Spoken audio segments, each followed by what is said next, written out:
Hello everyone, welcome to my mini blog. আজ হচ্ছে শুক্রবার। সকালবেলায় ঘুম থেকে উঠে ব্রাশ ট্রাশ করে রান্নাঘরে যেতেই দেখি মা রান্না বসিয়েছে ছিমের চচ্চড়ি। আমার এই রান্নাটা দারুণ লাগে।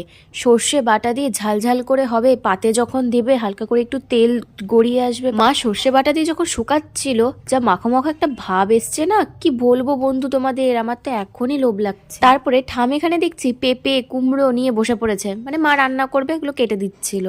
তারপর আমি স্নানে চলে গেছিলাম, স্নান টান করে চলে এসেছিলাম। এসে দেখি কালকেকার 2 পিস মাংস ছিল। আগের দিন তো তোমাকে দেখিয়েছিলাম যে বাবা মাঝের থেকে মাংস নিয়ে এসেছিলো, তো মাংস রান্না হয়েছিল।